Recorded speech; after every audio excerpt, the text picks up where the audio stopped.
बनेगा प्रधानमंत्री आज पहुंच गया है भागलपुर में, जहां से शहनवाज हुसैन सांसद हैं। वो भागलपुर जिसे अपने रेशम, अपने सिल्क की वजह से, अपनी कृषि संपदा की वजह से देश ही नहीं दुनिया के मानचित्र पे होना चाहिए था, मगर वो भागलपुर जिसके माथे पर अभी भी दंगों का दाग है। क्यों विकास के रास्ते पर अभी भी घिसट रहा है भागलपुर? आज भागलपुर की इस जनता के सवाल होंगे, तीखे सवाल होंगे और जवाब होंगे हमारे राजनीतिक रहनुमाओं के। सबसे पहले मैं परिचय करा दूं अपने तमाम पैनलिस्ट का।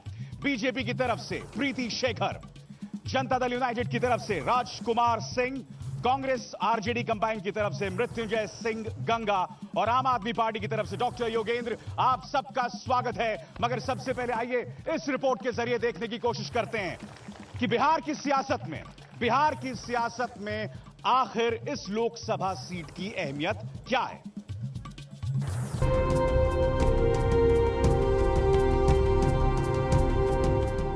भागलपुर की पहचान देश में सिल्क सिटी के तौर पर होती है।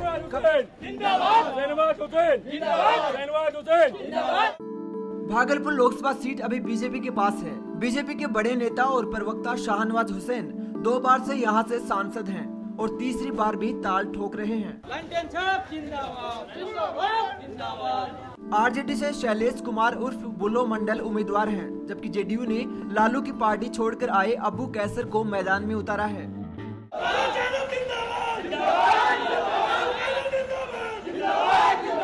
जहां आरजेडी और जनता दल यूनाइटेड के उम्मीदवार सामाजिक समीकरण और जातीय समीकरण के आधार पर वोट बटोरने की कोशिश में जुटे हैं, वहीं भारतीय जनता पार्टी को नरेंद्र मोदी का सहारा है।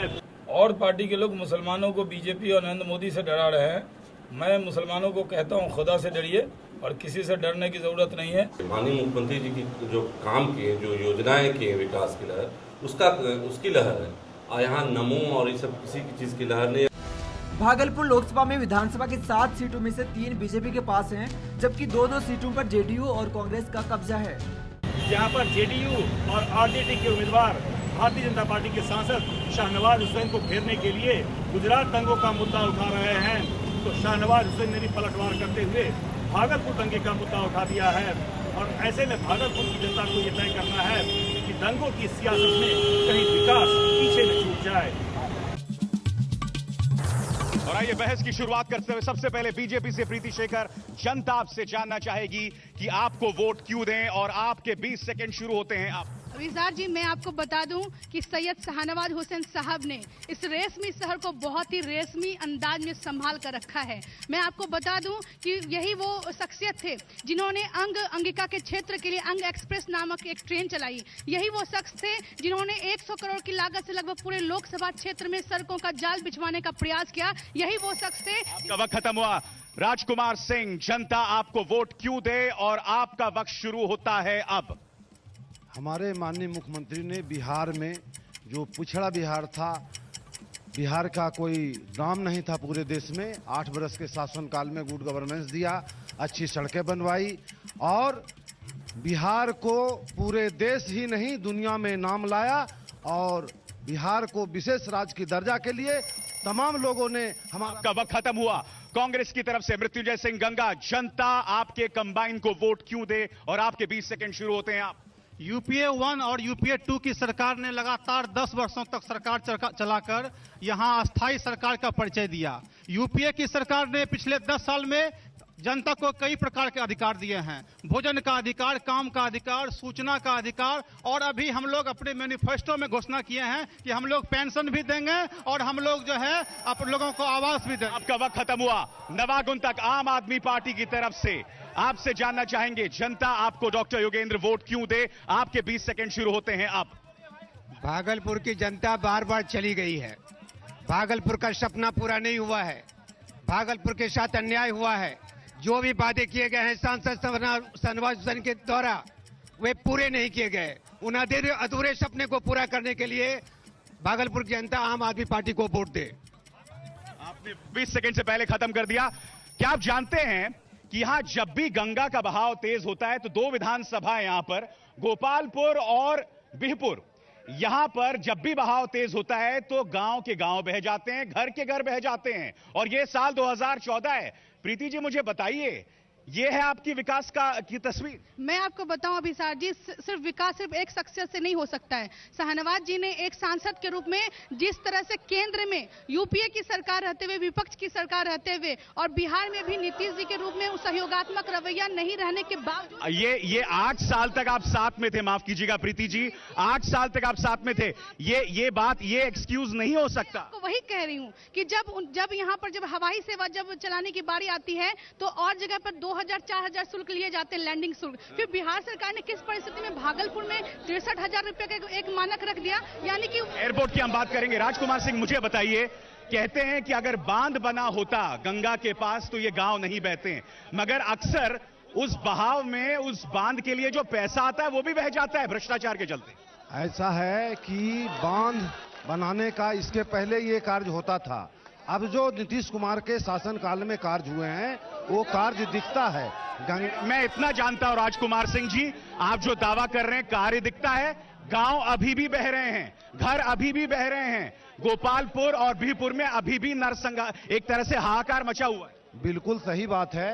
गंगा का अपना एक मोटो है, 30 बरस में गंगा इधर से उधर होती है, परंतु जो भी संसाधन है उस संसाधन से हमने बचाने का प्रयास किया। गंगा इधर से उधर होती है, मगर आप लोग तो इधर से उधर होने को तैयार ही नहीं है। बिल्कुल नहीं। मैं बता दूं कि आज जो जदयू के यहाँ पर जो लोग हैं वो जो कह रहे हैं, आप अभी तक कहाँ थे? जब हम सरकार में थे तो बहुत अच्छे थे, बहुत ही अच्छी गवर्नेंस चल रही थी। मुझे बताइए ना, 8 साल थे आपके पास, आप लोग 8-9 साल साथ में थे, क्या ये एक तरह की जिम्मेदारी से बचने की थी? ये 6 महीने हुए ना अलग हुए, 8 साल तो पहले एक साथ से सांसद भी यहीं से इनका था। बिल्कुल, पिछले 8 वर्षों से जेडीयू और बीजेपी की जो सरकार थी उसका फ्रेंडली मैच चलता रहा। और मैं आपको बता दूं, निश्चित रूप से शाहनवाज जी यहां जब 8 साल पहले एक बाहरी उम्मीदवार के रूप में आए थे तो यहां की जनता ने इसलिए स्वीकार किया था कि उन्होंने यह घोषणा किया था कि हम यहां से हवाई जहाज चलवाएंगे, यहां पे हम विकास का आयाम बिछाएंगे और यहां पे विकास का कई कार्य करेंगे। यहां पे उन्होंने ना ही हवाई जहाज चलाया, ना मेगा फूड पार्क दिया। ऐसी तस्वीर तो बहुत आदर्श होनी चाहिए, राज्य सरकार भी उनकी, सांसद भी उनका, मगर बावजूद उसके विकास के रास्ते पे हम अभी भी घिसट रहे हैं भागलपुर में। ये विकास का रास्ता नहीं है, कटाव का पैसा लूटा गया है, कटाव के पैसे से चुनाव लड़ा जा रहा है। अरबों रुपया गंगा में बह गया और गंगा में बहा हुआ पैसा घर में चला आया। सब लोग अपना घर बनाया, चुनाव में पैसा जमा किया और अब लोग चुनाव लड़ रहे हैं। ये कटाव के पैसे के लूट की वजह से ये है और सब लोग शामिल हैं, चाहे वो राजद हो चाहे कांग्रेस। बांध की बात तो दूर रखिए, आप मुझे बताइए, 13 साल से इस शहर को एक बाईपास की दरकार है। उस बाईपास ना होने की वजह से इस शहर की सड़कें बर्बाद हो चुकी हैं, बच्चे, छोटे छोटे बच्चे मारे जा रहे हैं। 13 साल से आप सो रहे हैं। बिल्कुल आपने सही कहा। बगल में हमारे छोटे भाई गंगा जी बैठे हैं, ये मैंने तो सही कहा, आप सही करिए तो सही। मेरी बात तो पूरा होने दीजिए। ये यूपीए 1 और यूपीए 2 की सरकार 10 वर्ष केंद्र में थी और बाईपास का मामला उनके हाथ का था। हमारी सरकार जब आई, बाईपास का टेंडर भी माननीय सैयद शाहनवाज हुसैन साहब के प्रयास से हुआ और मैं आपको बता दूं टेंडर हो चुका है, काम भी होगा और इसका अगर श्रेय किसी को जाता है, किसी और को नहीं बल्कि हमारे भाजपा। मैडम, उन चीजों के लिए श्रेय मत लीजिए जो अभी भी घिसट रही हैं योजनाएं। लोग अभी भी मारे जा रहे हैं, 13 साल में 1300 लोग मारे गए अब तक। बाईपास के मामले में अब कांग्रेस के लोग बताएं, यूपीए के लोग बताएं कि जब यहां से इन्होंने इतना प्रयास करके जब सैयद शाहनवाज हुसैन साहब ने इसको लाने का प्रयास किया तो केंद्र में क्यों देरी लगी? मुझे बताइए, कम से कम शाहनवाज हुसैन ने संसद के अंदर लगातार, क्योंकि मैं देख रहा था उनका रिकॉर्ड, संसद के अंदर लगातार भागलपुर के मुद्दों को उन्होंने जोर शोर से उठाया है।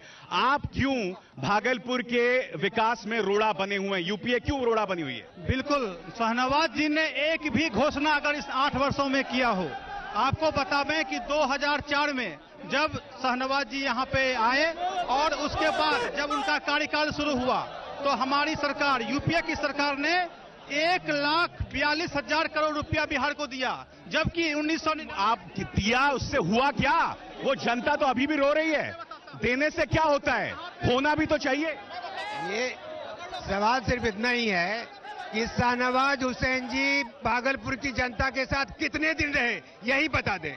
शाहनवाज जी की आमदनी कैसे बढ़ गई ये बताइए। 2 सवाल हैं, कितने दिन रहे, आमदनी कैसे बढ़ गई? बिल्कुल अभिसार जी, यही एक वैसे स्टूडेंट थे जिनकी उपस्थिति संसद में यानी कि उनके क्लास में 75% से मोर मतलब 90% रहने के बाद 93%, आपको नहीं पता? 93% रहने के बावजूद भी उन्होंने 10 दिन में 2 दिन समय इस क्षेत्र को दिया, इस क्षेत्र की जनता को दिया है, यानी कि उस एग्जाम में वो बिल्कुल पास है। ऐसा है क्या? एग्जाम में पास हुए शहनवाज हुसैन? मैं उस पर कुछ बोलना नहीं चाहता। मैं ये कहना चाहता हूं कि नीतीश कुमार ने 8 वर्ष के शासन में गुड गवर्नेंस दिया और अब तक की जो भी सरकार आई, मैं बता दूं कि बिहार को विशेष राज्य का दर्जा चाहिए था। पहले बजट 5000। ठीक है, आप मेरे 2 सवालों नहीं, आप दावे कर रहे हैं, आप दावे कर रहे हैं। मुझे फिर बांध क्यों नहीं बना? गंगा पर बांध क्यों नहीं बना?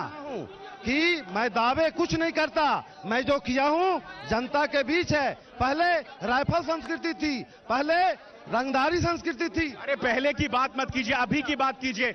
एयरपोर्ट तक नहीं बचा, आप दोनों के बीच रस्सा कशी के चलते एयरपोर्ट तक नहीं बना।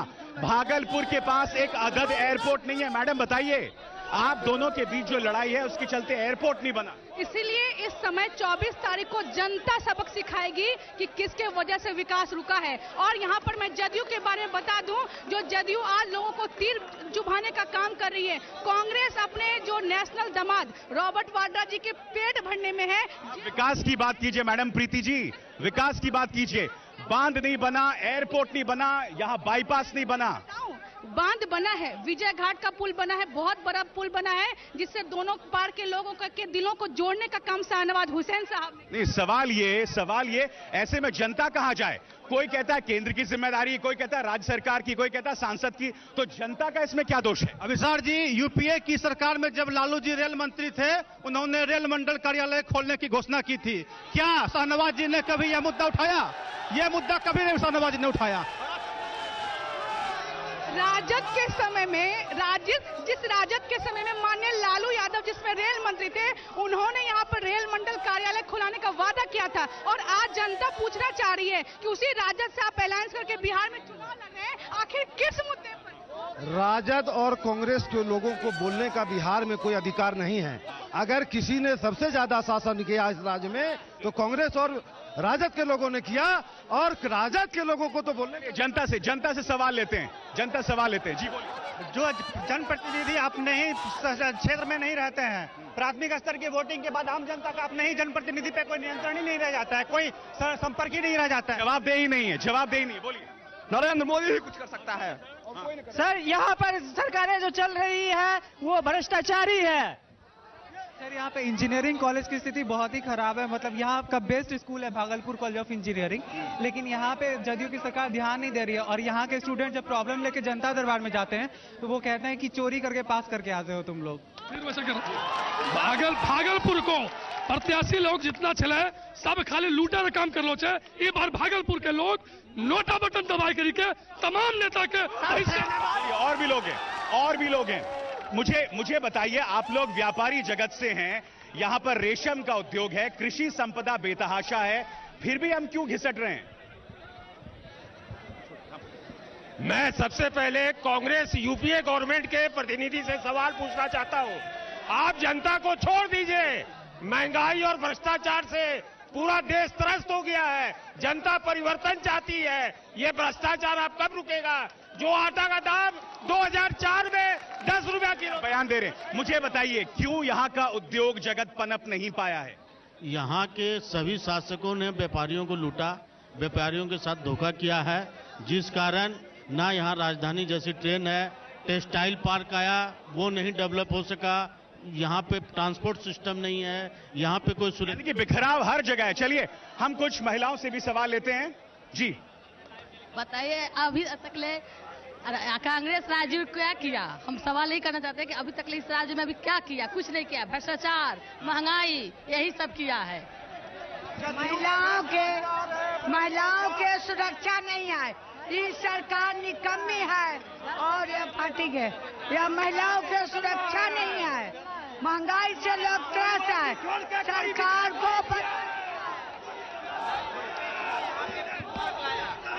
मैं ये जानना चाहता हूं कि आज भी पिछले कांग्रेस शासित जब उस समय था तो आज भी भागलपुर में मेडिकल कॉलेज, विक्रमशिला सेतु और एनटीपीसी कांग्रेस की देन है और इसे कोई झुठलाया नहीं जा सकता। मैं आपसे पूछना चाहता हूं, भागलपुर राइट्स को कोई नहीं भूला है। मल्लिका बेगम जो कि प्रत्यक्षदर्शी थी, आज वो 2-2 रोटी की मोहताज है और सुना है डीएम ने सरकारी रूल्स का हवाला देते हुए उससे नौकरी छीन ली। क्या नीतीश के दिल में दर्द नहीं है उन अखिलियतों के लिए जिसके लिए उन्होंने बीजेपी का साथ छोड़ा था? मैं आपको एक बात बता दूं, बिहार पहला राज्य है जो अल्पसंख्यक हमारे। मैं मल्लिका बेगम से सवाल पूछ रहा हूं, आप मेरे सवाल को घुमाइए नहीं, मेरे सवाल का जवाब दीजिए। मेरी बात सुनिए कि दंगा पीड़ित जो लोग थे, बिहार सरकार ने 5,000 रुपया वैसे। वही मेरे सवाल, मैं आपसे जानना चाहता हूं, लालू ने क्या किया मल्लिका बेगम के लिए जो कि भागलपुर राइट्स की विक्टिम थी? देखिए, लालू जी ने पिछले 17 साल से यहाँ पे जो सरकार। आप फिर इतिहास में जा रहे हैं, मेरे सवाल का जवाब दीजिए। भागलपुर राइट्स की विक्टिम मल्लिका बेगम 2-2 पैसे के लिए मोहताज है, क्या किया आपने? नहीं, बिल्कुल, यहाँ तो मौका जनता ने जिसको मौका दिया पहले उसे करना था। जनता ने यहाँ शाहनवाज जी को मौका दिया, उसने क्या किया? देखा आपने, सवाल जब सीधे होते हैं तो उसके जवाब भी नहीं मिलते। हम आपको बता दें कौन बनेगा प्रधानमंत्री का कारवा कल पहुंच रहा है मथुरा में। हम आपसे भी अपील करेंगे कि बड़ी तादाद में जाइए, अपने मताधिकार का इस्तेमाल कीजिए और एबीपी न्यूज पर खबरों का सिलसिला लगातार जारी है।